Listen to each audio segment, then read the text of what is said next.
आज ही क्यों नहीं। एक बार की बात है कि एक शिष्य अपने गुरु का बहुत आदर सम्मान किया करता था। गुरु भी अपने इस शिष्य से बहुत स्नेह करते थे, लेकिन वह शिष्य अपने अध्ययन के प्रति आलसी और स्वभाव से दीर्घसूत्री था। सदा स्वाध्याय से दूर भागने की कोशिश करता था तथा आज के काम को कल के लिए छोड़ दिया करता था।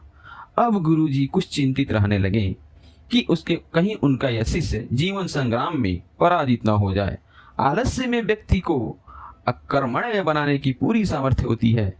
ऐसा व्यक्ति बिना परिश्रम के ही फलोभोग की कामना करता है। वह शीघ्र निर्णय नहीं ले सकता है और यदि ले भी लेता है तो वह उसे कार्यान्वित नहीं कर पाता है। यहाँ तक कि वह अपने पर्यावरण के प्रति भी सजग नहीं रहता है और न भाग्य द्वारा प्रदत्त शुभ अवसरों का लाभ उठाने की कला में ही प्रवीण हो पाता है। उन्होंने मन ही मन अपने शिष्य को कल्याण के लिए एक योजना बना ली। एक दिन एक काले पत्थर का एक टुकड़ा उसके हाथ में देते हुए गुरुजी ने कहा, मैं तुम्हें यह जादुई पत्थर का टुकड़ा 2 दिनों के लिए देकर कहीं दूसरे गांव जा रहा हूं।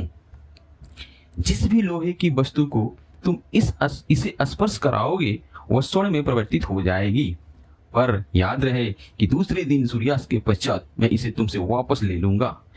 इस शुभ अवसर को पाकर बड़ा प्रसन्न हुआ, लेकिन आलसी होने के कारण उसने अपना पहला दिन यह कल्पना करते करते बिता दिया कि जब उसके पास बहुत सारा स्वर्ण होगा तब वह कितना प्रसन्न, सुखी, समृद्ध और संतुष्ट रहेगा। इतने नौकर चाकर होंगे कि उसे पानी पीने के लिए भी नहीं उठना पड़ेगा।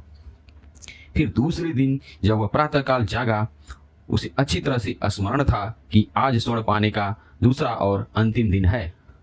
उसने मन में पक्का विचार किया कि आज वह गुरुजी के द्वारा दिए गए काले पत्थर का लाभ जरूर उठाएगा। उसने निश्चित किया कि वो बाजार से लोहे के बड़े बड़े सामान खरीद कर लाएगा और उन्हें स्वर्ण में परिवर्तित कर देगा। दिन बीतता गया, पर वह इसी सोच में बैठा रहा कि अभी तो बहुत समय है, कभी भी बाजार जाकर सामान ले आता आऊंगा। उसने सोचा कि अब तो दोपहर का भोजन करने के पश्चात ही सामान लेने निकलूंगा, पर भोजन करने के बाद उसे विश्राम करने की आदत थी और उसने बजाय उठ के मेहनत करने के थोड़ी सी देर आराम करना उचित समझा।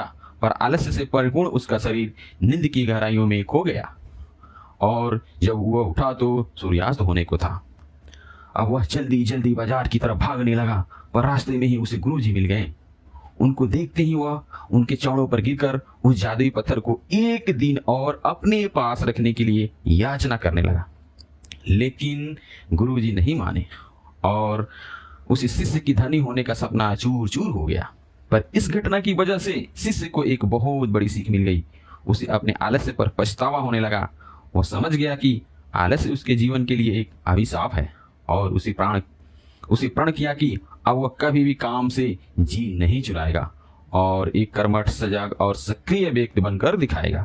मित्रों, जीवन में हर किसी को एक से बढ़कर एक अवसर मिलते हैं, पर कई लोग इसे बस अपने आलस्य के कारण गंवा देते हैं। इसलिए मैं यही कहना चाहूँगा कि यदि आप सफल, सुखी, भाग्यशाली, धनी अथवा महान बनना चाहते हैं तो आलस्य और दीर्घसूत्रता को त्याग कर अपने अंदर विवेक, कष्टदायक श्रम और सतत जागरूकता जैसे गुणों को विकसित कीजिए। और जब कभी आपके मन में किसी आवश्यक काम को टालने का विचार आए तो स्वयं से प्रश्न कीजिए, आज ही क्यों नहीं।